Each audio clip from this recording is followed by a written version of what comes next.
नमस्कार दोस्तों। तो स्वागत है आज के करंट अफेयर में। आई होप आप सभी लोग अच्छे होंगे, लगातार अपनी पढ़ाई कर रहे होंगे।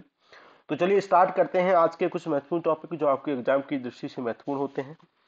तो पहला टॉपिक ये है, कंपटीशन कमीशन ऑफ इंडिया हमारे लिए महत्वपूर्ण है, आए दिन ये लगातार चर्चा में रहता है। तो इसके लिए क्यों न्यूज में है, सबसे पहले हम ये पढ़ लेते हैं। कंपनी लॉ एपलेट ट्रिब्यूनल ने क्या किया है, अपना जजमेंट दिया है, कहा है कि जो कंपटीशन कमीशन ऑफ इंडिया है उसको अपने फंक्शन को वैलिडली डिस्चार्ज करने के लिए जो एक जुडिशियल मेंबर की आवश्यकता होती है वो जरूरी नहीं है। बिना इसके भी अपने जो फंक्शन है वो डिस्चार्ज कर सकता है, मतलब कि काम आसानी से कर सकता है। तो हमारे लिए महत्वपूर्ण हो जाता है कि कंपटीशन कमीशन ऑफ इंडिया को पढ़ें। यहां से प्रश्न आए दिन आते रहते हैं, वो यूपीएससी बैकग्राउंड से हमेशा प्रश्न पूछता है, तो इसके बारे में हम पढ़ते हैं।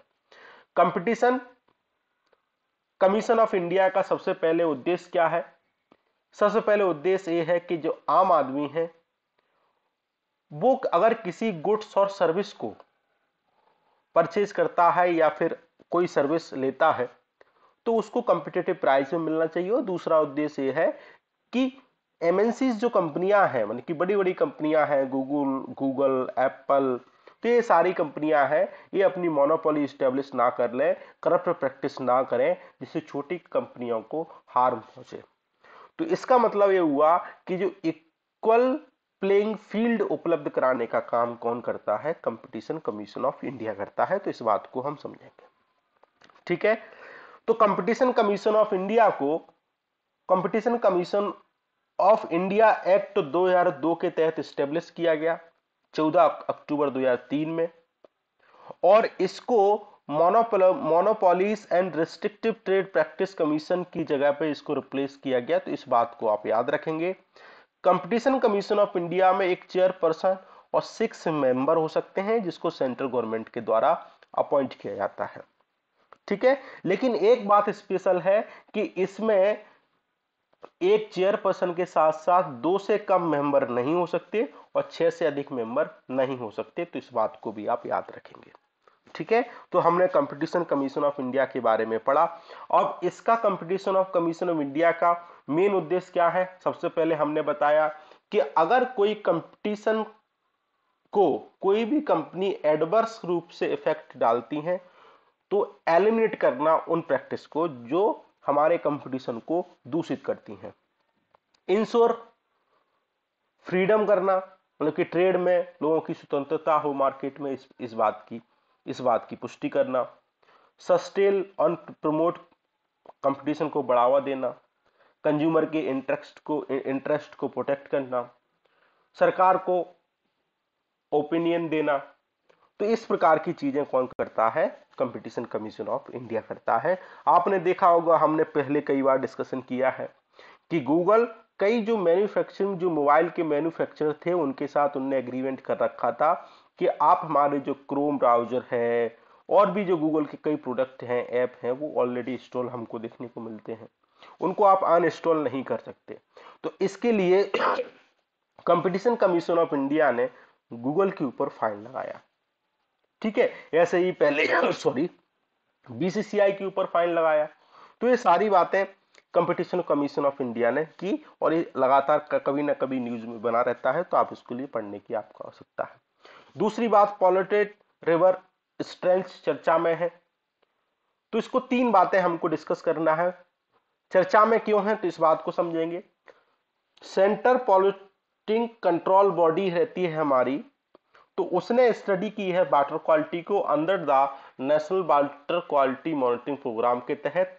और उनने कहा है कि जो रिवर्स हैं, लेक्स हैं, क्रीक्स हैं, ट्रेन हैं, कैनाल हैं और आदि चीजें हमको देखने को मिलती हैं, उनमें हमको जो पॉल्यूटेड स्ट्रेंच है, मतलब कि पॉल्यूटेड वाला एरिया हमको देखने को मिलता है, वो 2018 में 351 थे और 2022 में हमको 311 हमको देखने को मिले। मतलब कि पॉल्यूटेड ट्रेंच की जो संख्या है वो हमको कम लेवल पे होती हुई दिखाई दे रही है।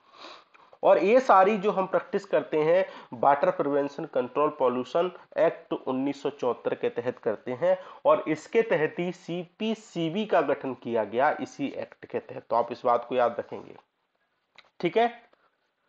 और उन्होंने कहा जो रिवर ट्रेंच मतलब कि जो पॉल्यूशन हमको देखने को मिल रहा है सबसे ज्यादा हमको महाराष्ट्र में, उसके बाद हमको मध्य प्रदेश में देखने को मिलता है।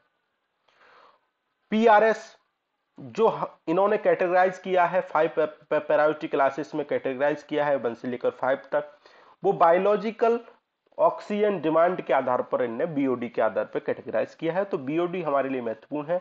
आप प्रीवियस के ईयर के क्वेश्चन उठा के देखेंगे तो बीओडी से 2-4 क्वेश्चन आपको उसमें देखने को मिल जाएंगे। ठीक है, तो बीओडी का मतलब रहता है कि मतलब कि कहीं भी हमको देखने को मिलता है इतनी हमको बायोलॉजिकल ऑक्सीजन डिमांड इतनी आवश्यकता होती है कि कोई भी ऑर्गेनिक कंपोनेंट है उनको डिप्लीट करने के लिए, ऑर्गेनिक कंपोनेंट को डिप्लीट करने के लिए बीओडी की आवश्यकता हमको पड़ती है। ठीक है, जैसे आप यहाँ पे देख पा रहे हैं, amount of oxygen consume by bacteria and other micro organism while they decompose organic matter under aerobic condition. Aerobic का मतलब है ऑक्सीजन की उपस्थिति में सॉरी, अगर ऑक्सीजन की उपस्थिति नहीं है तो उसको बोलेंगे एनएरोबिक कंडीशन। ठीक है, इस बात को ध्यान रखेंगे। अगर बीओडी 3.1 मिलीग्राम पर लीटर रहता है, उससे अधिक रहता है, तो हम मानेंगे जो लोकेशन है वो पॉल्यूटेड है। अगर इससे कम लेवल पे हमको देखने को मिलता है तो उसको बोलेंगे आउटडोर ब्रीथिंग हो रही है। इस बात को आप ध्यान रखेंगे। अब जो पॉल्यूटेड एरिया हमको देखने को मिल रहा है, सबसे पहले हम बीओडी देख लेते हैं। बीओडी क्या है? बीओडी का मतलब रहता है, मान लो हमारे पास कोई लेक है, इस प्रकार की स्थिति हमको देखने को मिलती है। बीओडी जैसे मान लो ये व्हाइट लेवल का आप देख पा रहे हैं ऑक्सीजन है, और ये ग्रे लेवल का आप बीओडी देख पा रहे हैं, ये बैक्टीरिया हमको देखने को मिल रहा है।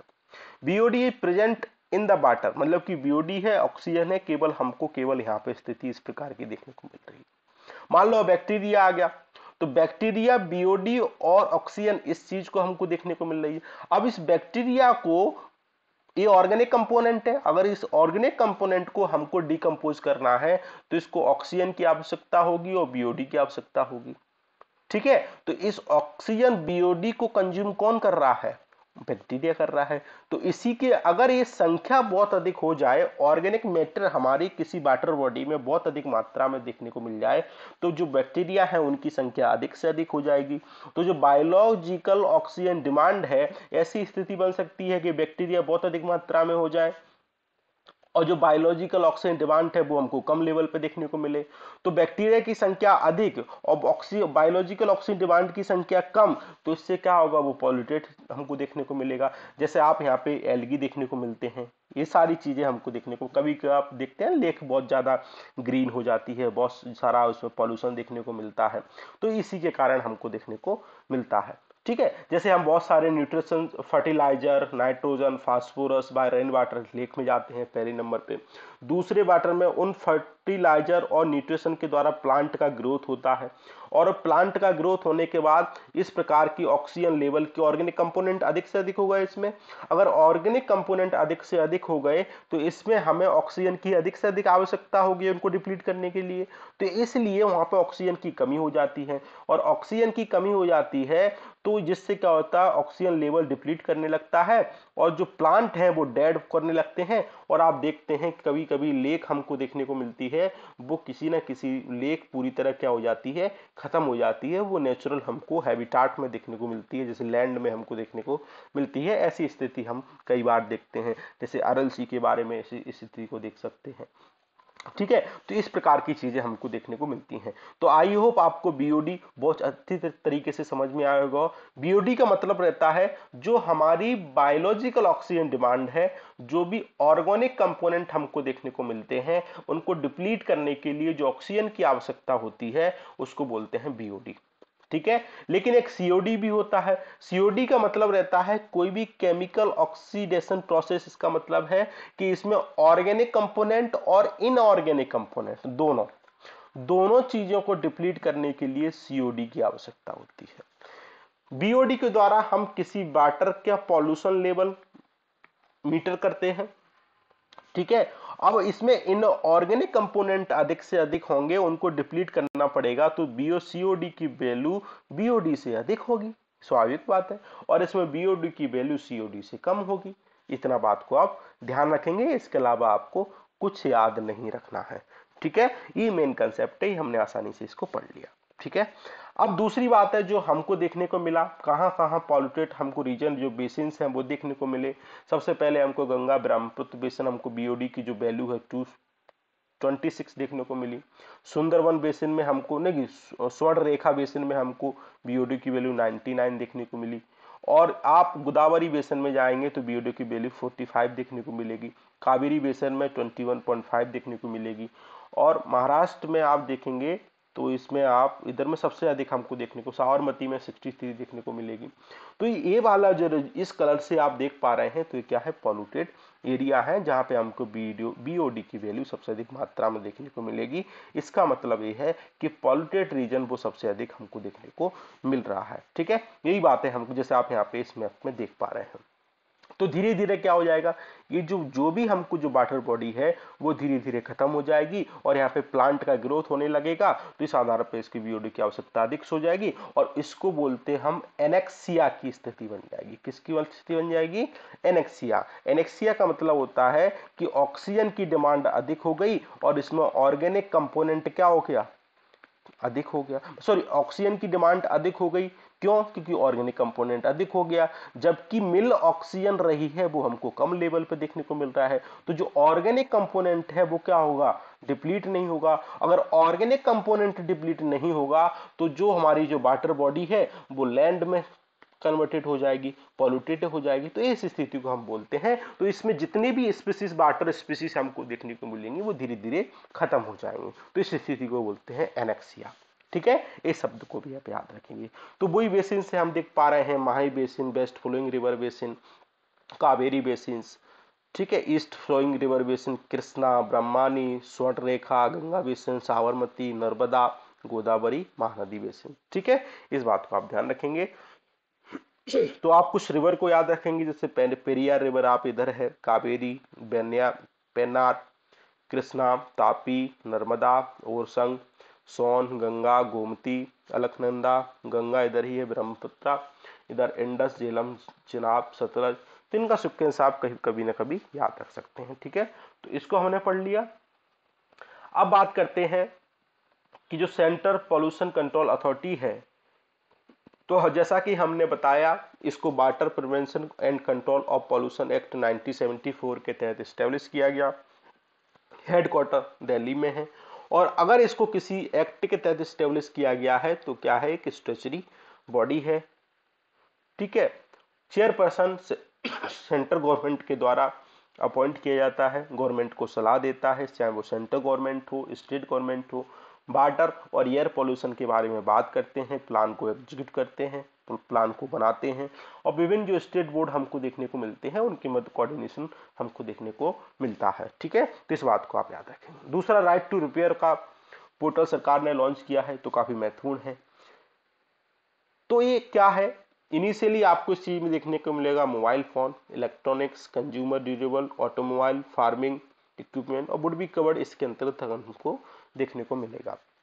राइट टू रिपेयर का मतलब है अगर आपने कोई गुड्स परचेज की तो उसमें कोई अगर खराबी आ गई तो उसको रिपेयर करवाने का अधिकार आपके पास होगा, आप आसानी इसको रिपेयर करवा सकते हैं। बस इतना सा आपको याद रखना है। ठीक है, कभी कभी आपसे पूछ लिया कि राइट टू रिपेयर क्या है, तो आपको आसानी से उसको बता सकते हैं। इसको राइट टू रिपेयर को विभिन्न कंट्री ने रिकॉग्नाइज किया है, चाहे यूएस हो, चाहे वो यूके हो, चाहे वो यूरोपियन यूनियन हो। इससे क्या होगा, सिग्निफिकेंस क्या होगा कि कंज्यूमर को एम्पावर होगा।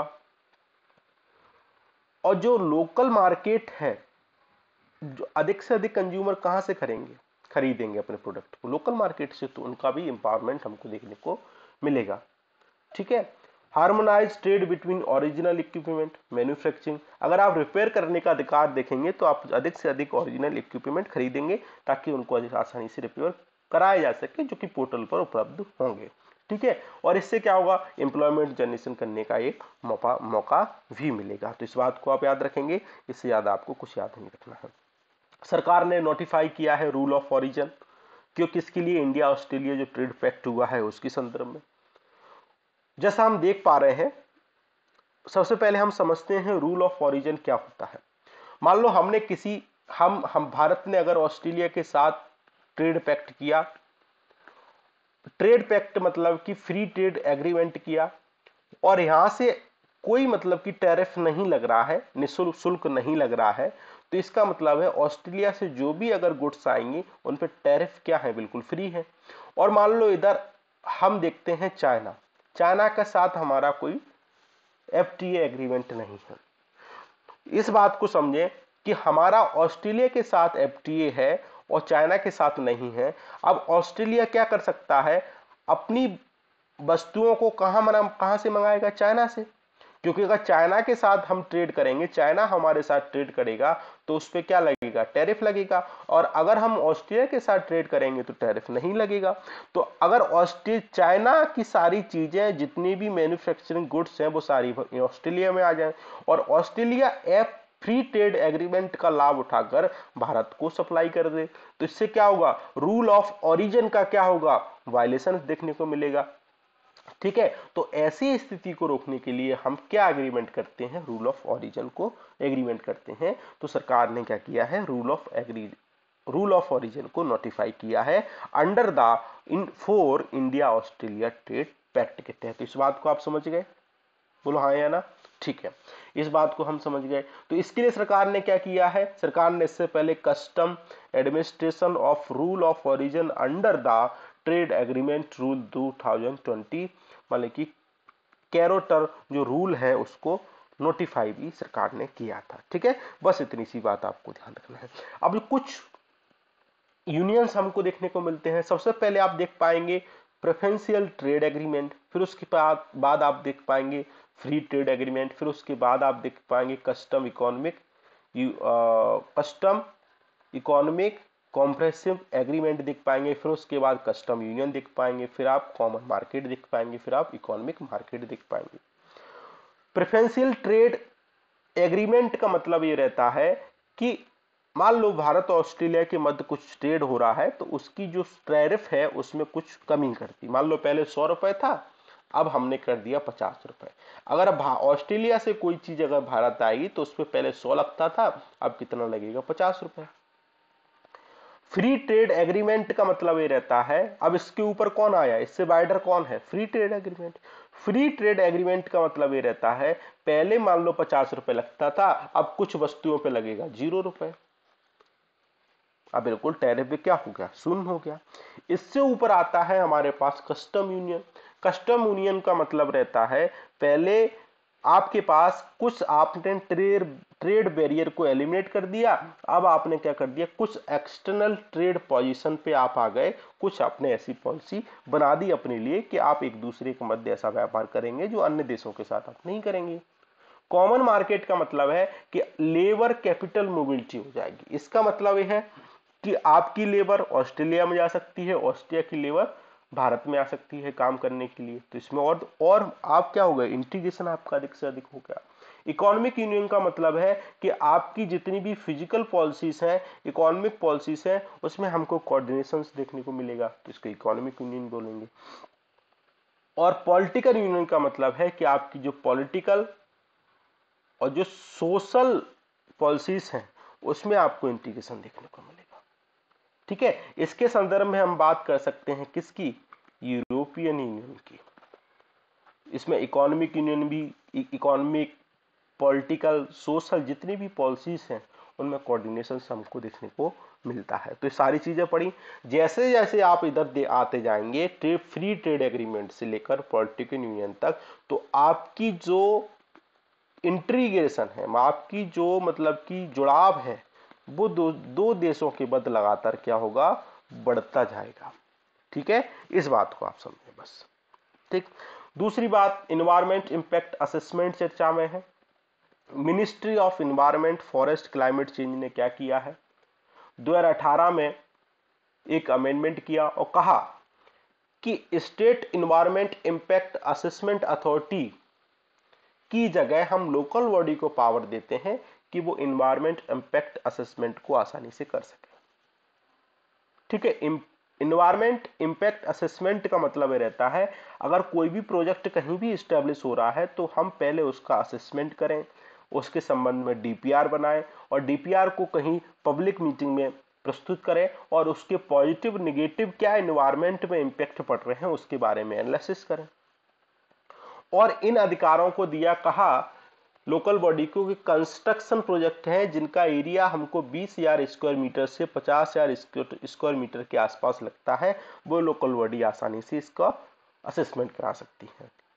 Industrial seed, education institution, hospital, hostel for educational institution के लिए आप 20,000 स्क्वायर मीटर से लेकर 1.5 लाख स्क्वायर किलोमीटर तक का आप असेसमेंट करा सकते हैं। तो ये न्यूज में इसलिए था कि जो एनजीटी ने कहा कि आप इनने लोकल बॉडी को आपने अधिकार दे दिया, तो ये क्या करेगा, जो आप हमारा जो इन्वायरमेंट इम्पैक्ट असेसमेंट है वो सही तरीके से सस्टेन नहीं कर पाएगा, मतलब कि सही तरीके से काम नहीं कर पाएगा। ठीक है, इसलिए न्यूज थी, हमने पढ़ा। अब दूसरी बात है, इन्वायरमेंट इम्पैक्ट असेसमेंट क्या है। तो इन्वायरमेंट इम्पैक्ट असेसमेंट क्या है कि हम किसी भी प्रोजेक्ट की पॉजिटिव निगेटिव के बारे में अध्ययन करते हैं कि उसके क्या क्या एडवर्स इफेक्ट पड़ेंगे, क्या क्या पॉजिटिव इफेक्ट पड़ेंगे इन्वायरमेंट पे, तब हम उसको क्या देते हैं, उस प्रोजेक्ट को अप्रूवल देते हैं।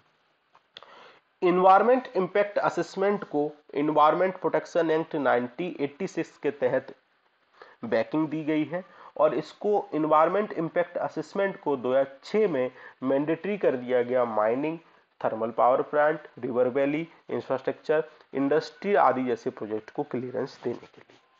ठीक है, अब इसमें कुछ कैटेगरी हमको देखने को मिलती हैं।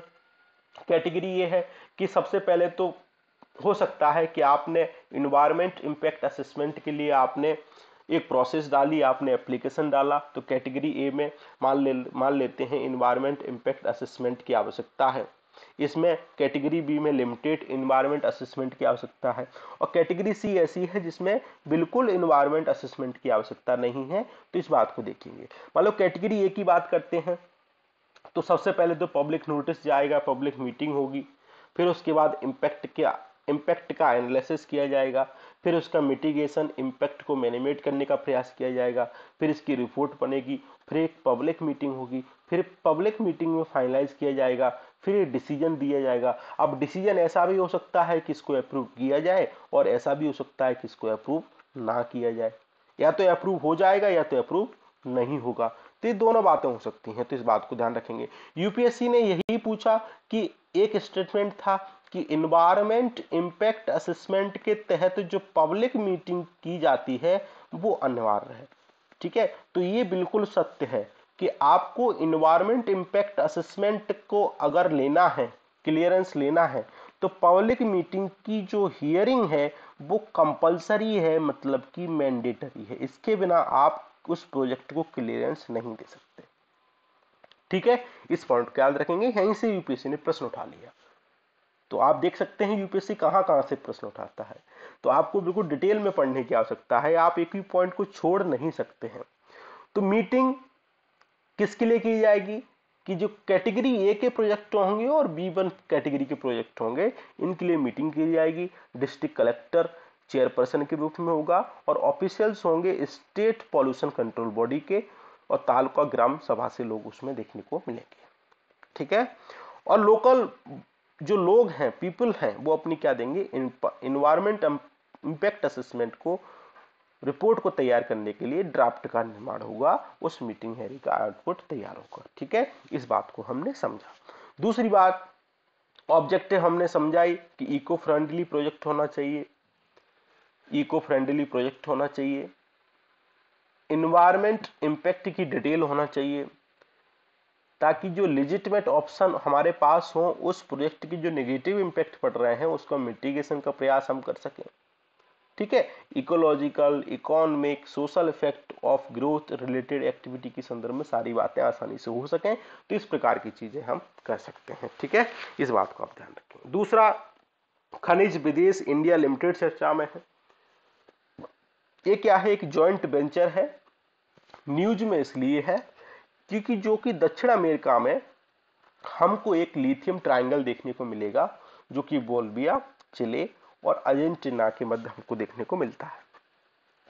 खनिज विदेश इंडिया लिमिटेड यहाँ पे इन्वेस्ट करने का प्रोसेस कर रहा है, इनकी ऑक्शन करने का यहाँ पे प्रयास कर रहे हैं, ताकि जो हमारी घरेलू आवश्यकताएं हैं लिथियम से संबंधित, माइनिंग की संबंधित, वो पूर्ति हो सके। ठीक है, तो एक खनिज विदेश इंडिया लिमिटेड क्या है, सेंट्रल पब्लिक सेक्टर इंटरप्राइजेस है। इसमें आपको नाल्को देखने को मिलेगा, एससीएल देखने को मिलेगा, एमईसीएल आपको देखने को मिलेगा। नाल्को, एससीएल, एमईसीएल की भागीदारी 40-30-30 के आसपास आपको देखने को मिलेगी। ठीक है, इस बात को आप ध्यान रखेंगे। इसका उद्देश्य है कि इंडिया की जो मिनरल सिक्योरिटी है, ताकि हम आत्मनिर्भरता सुनिश्चित कर सकें, उसके संदर्भ में क्या करते हैं, ऑक्शन करते हैं और बिड लगवाते हैं। ठीक है, इस बात को आप ध्यान रखेंगे। दूसरा, इसको मैंडेट दिया गया है कि आप लिथियम, कोबाल्ट जैसे अदर जो माइनिंग जो आपके जो मिनरल हैं उनको आप अधिक से अधिक क्या करो, बिड लगाओ, ताकि हमारी जो आत्मनिर्भरता है इसके संदर्भ में वो पूर्ति हो सके। बस इतना आपको याद रखना है। दूसरा, श्री मुगा लिंगनम टेम्पल चर्चा में है। यूनियन गवर्नमेंट ने, केंद्र सरकार ने इसको वर्ल्ड हेरिटेज यूनेस्को की लिस्ट में शामिल करने के लिए आर्ग्यू किया। तो इसको, इस टेम्पल को जैसा आप देख पा रहे हैं, कलिंगा नंगराम टेम्पल भी बोलते हैं, और इसको ईस्टर्न गंगा डायनेस्टी में के द्वारा इसको कैपिटल के रूप में देखा जाता था। लोकेटेड जोलुमारू मंडल में देखने को मिलता है, जो कि आंध्र प्रदेश की एक डिस्ट्रिक्ट है, और एक बंसधारा रिवर के आसपास आपको देखने को मिलेगा। ये इंपॉर्टेंट पॉइंट है। इसको 9th सेंचुरी में बनाया गया, कलिंगा आर्किटेक्चर स्टाइल में बनाया गया। लॉर्ड श्रीमुखा लिंगेश्वर मतलब कि शिवा को ये समर्पित है, और इसमें आपको फेशियल कार्विंग नहीं देखने को मिलेगी, और इसको दक्षिण की काशी भी हम बोलते हैं। तो इस बात को भी याद रखेंगे। तो आपसे पूछा जाएगा दक्षिण की काशी का टेम्पल कहाँ है, तो आप बताएंगे ये वाला टेम्पल दक्षिण की काशी के नाम से बोला जाता है। ठीक है, बस इतना आप याद रखेंगे। अमृत भारत स्टेशन स्कीम चर्चा में है। इसके तहत 1000 स्मॉल स्टेशन जो रेलवे स्टेशन है उनको अमृत भारत स्टेशन के अंदर डेवलप किया जाएगा, उनको मॉडल बनाया जाएगा। ठीक है, इस बात को आप याद रखेंगे बस। दूसरा, टैक्स सरचार्ज शेष चर्चा में था। अभी एक कैग की रिपोर्ट आई इसलिए चर्चा में था। तो टैक्स का मतलब हमें पता ही है कि आपकी इनकम पे लगेगा। इसको गवर्नमेंट के द्वारा किसी भी रीजन के लिए लागू किया जाता है, उसको सेंट्रल गवर्नमेंट इसको स्टेट गवर्नमेंट के साथ इसको शेयर करती है। लेकिन सरचार्ज क्या होता है, टैक्स ऑन, एक आपने कोई आपकी इनकम है, मान लो आपकी इनकम 1 करोड़ है, तो उसके ऊपर 10% का सरचार्ज लगेगा। इसको गवर्नमेंट किसी भी रीजन के लिए उपयोग करती है, इसको स्टेट गवर्नमेंट के साथ शेयर नहीं करते हैं। शेष क्या होता है, टैक्स ऑन टैक्स होता है। मान लो किसी स्पेसिफिक पर्पज के लिए लगता है, जैसे हेल्थ के लिए लग गया, एजुकेशन के लिए लग गया, तो अभी वर्तमान में 4% लगता है, और इसको सेंट्रल गवर्नमेंट के द्वारा स्टेट गवर्नमेंट के साथ शेयर नहीं किया जाता है। तो इस बात को भी आप याद रखेंगे। तो इन तीनों के मध्य मेनली सरचार्ज और शेष के मध्य आप याद रखोगे, अंतर याद रखोगे, मतलब डिफरेंस आप याद रखोगे। दूसरा, अंटार्कटिका के जो एम्प्योर पेंगुइन्स हैं उनके लिए खतरे की घंटी है। क्लाइमेट चेंज लगातार हो रहा है, और इनकी जो पॉपुलेशंस है, अगर हमने क्लाइमेट चेंज की दिशा में काम नहीं किया, उसको रोकने की दिशा में काम नहीं किया, तो इनकी पॉपुलेशन 21,000 के आसपास डिक्लाइन हो सकती है, और नेगेटिव चीजें देखने को मिल सकती हैं। ये क्या है, tallest and heaviest penguin species है, एंडेमिक टू अंटार्कटिका में है, इसके अलावा कहीं नहीं मिलती है। इस बात को आप याद रखेंगे। और इनका जो IUCN का जो क्रिटिकल जो स्टेटस है उसमें नियर थ्रेटेंड की कैटेगरी में हमको देखने को मिलेगा। ये हमको अंटार्कटिका का रीजन देखने को मिलेगा, यहाँ पे हमें साउथ पोल देखने को मिलेगा, इधर आपको रोज सी, इधर आपको इंडियन ओशियंस, इधर आपको बेडल सी, इधर आपको पैसिफिक ओशियन आपको देखने को मिलेगा, इधर आपको न्यूजीलैंड, तस्मानिया, ये सारी चीजें आपको देखने को मिलेंगी, याद रखिएगा। दूसरा, electronic human resource management system अभी लॉन्च किया गया गवर्नमेंट के द्वारा 2.0। इसको लॉन्च किया गया डिपार्टमेंट ऑफ पर्सनल ट्रेनिंग के द्वारा, और इसके द्वारा जो ह्यूमन रिसोर्स सर्विस है गवर्नमेंट एम्प्लॉय की, उसको अच्छी तरीके से क्या करना, स्ट्रीमलाइन करना, और डिजिटल वर्किंग एनवायरनमेंट का निर्माण करना, ताकि आसानी से कोई काम हो सके, लोगों का पैसा बचे और लोगों का टाइम बचे। ठीक है, इस बात को याद रखेंगे, इससे ज्यादा कुछ याद नहीं रखना। दूसरा, डार्क पैटर्न चर्चा में है। ये क्या है, अनएथिकल यूजर इंटरफेस है, डिजाइन किया जाता है ताकि आप इंटरनेट पे एक्सपीरियंस को आपके लिए क्या हो, हार्डर फेस हो, इवन आप क्या हो, आप एक्सपर्ट फील करें। अगर ऐसा आपको लगेगा डार्क पैटर्न आपके लिए बनाया गया है तो आप अच्छी अच्छी कंपनी के पास जाएंगे, जैसे big tech firm, Apple, Amazon, Skype के पास जाएंगे और इनके पैटर्न को आप आसानी से यूज कर पाएंगे, तो लोग अधिक से अधिक इन कंपनियों के पास जाएंगे। ठीक है, तो लाभ किनको होगा, बड़ी बड़ी बिग टेक कंपनियों को होगा। तो अगर आप डार्क पैटर्न आपके लिए आता है तो सिंपल इतना बताएंगे, अनएथिकल यूजर इंटरफेस है, आपके डेटा को, आपके डेटा के साथ कंसर्न कर सकता है, आपके डेटा को ब्रीच कर सकता है, आपकी प्राइवेसी का उल्लंघन कर सकता है। ठीक है, और आपके ये कब शो होता है, जब आप शॉर्ट टर्म रिजल्ट को डिक्लेयर करते हैं।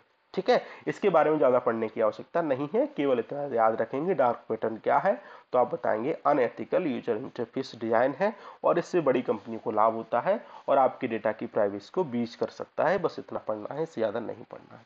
दूसरा, ऑर्गेनिक सोलर सेल चर्चा में है, आईआईटी कानपुर ने डेवलप किया है स्टील के रूप में, और ये क्या करेंगे, आपकी स्टील रूप को एनर्जी प्रोड्यूसिंग डिवाइस के रूप में डेवलप कर देंगे। Emerging photovoltaic classified third generation, ये ऑर्गेनिक सोलर सेल हमको देखने को मिलेंगी।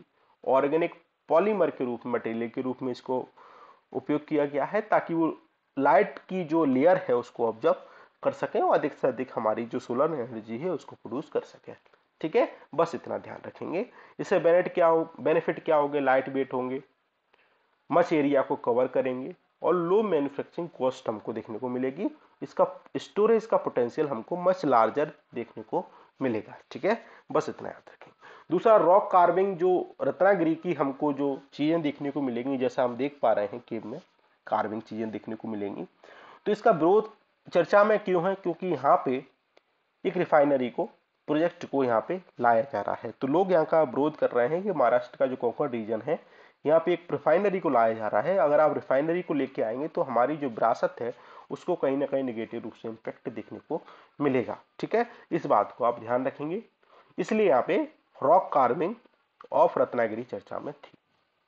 ठीक है, पेट्रोग्लिप्स, इसको नाम से भी जाना जाता है रॉक कार्विंग को। ये रॉक कार्विंग का मतलब है, मान लो आपके पास कोई ऐसी चीज है, प्लास्टर है, आपने उसमें कि पेंट नहीं किया, आपने इस प्रकार से चीजें बनाई, उसको जो जो आपकी मतलब की जो मटेरियल था आपने उसको निकाल के आपने वहां पे इस प्रकार से कार्विंग की, तो इसको बोलते हैं रॉक कार्विंग। ठीक है, मतलब कि जो रॉक के सरफेस को आपने हटाया तो तब आपने वहां पे क्या की, पेंटिंग की, तो इसको बोलते हैं रॉक कार्विंग, और इसको tentative UNESCO world heritage site में भी शामिल किया गया है। ठीक है, बस इतना याद रखेंगे। जैसे आपको भीमबेटका में देखने को मिलेगी, वैसी पेंटिंग नहीं है, वो हाथ से पेंटिंग की गई, वहां पे जो सरफेस, रॉक का सरफेस है उसको हटाया नहीं गया है, लेकिन इसमें रॉक के सरफेस को हटाया गया है, इसी चर्चा में था। दूसरा, लौसार फेस्टिवल चर्चा में है, लद्दाख से संबंधित है। प्राइम मिनिस्टर मोदी जी ने इनको शुभकामनाएं दी, इसलिए हमने ध्यान रखा इसी चर्चा में। बस इतना याद रखेंगे, किस क्षेत्र से है, लद्दाख से क्षेत्र से, और तिब्बतियन न्यू ईयर को क्या करते हैं, सेलिब्रेट करते हैं। ठीक है, दूसरा, मदन मोहन मालवीय जी चर्चा में थे, इनका जन्म प्रयागराज में हमको देखने को मिला, इनको महामना नाम से भी जाना जा सकता है। 1906 में इनने हिंदू महासभा को स्टेब्लिश किया, 1916 में इनने बनारस हिंदू यूनिवर्सिटी को स्टेब्लिश किया, और ये इंपीरियल लेजिस्लेटिव काउंसिलिंग के मेंबर रहे, इंडियन इंडस्ट्रियल कमीशन के भी ये मेंबर रहे, इंडियन नेशनल कांग्रेस को इनने 1886 में ज्वाइन किया, 4 टाइम ये प्रेसिडेंट बने, 1909 में लाहौर में, 1918 में दिल्ली में, 1932 में दिल्ली में और 1933 में कलकत्ता में। और ये मीडिया में एज एडिटर के रूप में, हिंदुस्तान के रूप में काम किया। इनकी कुछ पब्लिकेशंस हैं, अभ्युदय लिखा है 1907 में, हिंदी वीकली थी, मर्यादा लिखा है, हिंदी मंथली थी 1910 में, और द लीडर ने लिखा 1909 में इस बात को, और उनको भारत रत्न 2005 में दिया गया, इस बात को आप ध्यान रखेंगे। इनके बारे में कुछ महत्वपूर्ण बातें। पोलर बियर चर्चा में है, वही क्लाइमेट चेंज हो रहा है तो इनको खतरा उत्पन्न हो रहा है। हाइपर कार्निवोरस है, ठीक है, 70% इनकी डाइट मीट होती है, आर्टिक सर्कल में हमको देखने को मिलते हैं। लार्जेस्ट एक्सटेंटेड लैंड कार्निवोरस है, और एक स्पेशल चीज आप देखने को मिलेंगे, इनकी जो ईयर है, इनकी जो टेल है वो बहुत छोटी लेवल पे हमको देखने को मिलेगी। क्यों? कि वहां की जो कंडीशंस हैं, वहां की जो हमको क्लाइमेट देखने को मिलता है, उनके प्रति मिटिगेट करने के लिए इनकी जो कांस है, इनकी जो ईयर्स है, इनकी टेल बहुत छोटी लेवल पे हमको देखने को मिलेगी। उनकी जो आयुसन स्टेटस है वनरेबल कैटेगरी में हमको देखने को मिलेगा। ठीक है, इधर आपको कनाडा अलास्का रीजन में ये सारी चीजें हमको देखने को मिलेंगी। ठीक है, इससे याद आपको नहीं पता है। फिजी चर्चा में है, इक्वेटर के जस्ट नीचे है। यहाँ पे नए प्रधानमंत्री नियुक्त किए गए हैं, कमेंट करके बताएंगे कौन से हैं, इसलिए हमने इसको पढ़ रहे हैं। फिजी इधर है। ऊपर आपको नॉर्थ पैसिफिक ओशियन देखने को मिलेगा, नीचे आपको साउथ पैसिफिक ओशियन देखने को मिलेगा। कोरल सी इधर देखने को मिलेंगे, तस्मानिया सी इधर देखने को मिलेगा, इधर आपको न्यूजीलैंड देखने को मिलेगा। ठीक है, इस बात को आप ध्यान रखेंगे। इधर इक्वेटर है, इक्वेटर के नीचे कौन है? फिजी है। तो आज के डिस्कशन में इतना ही था। Thank you.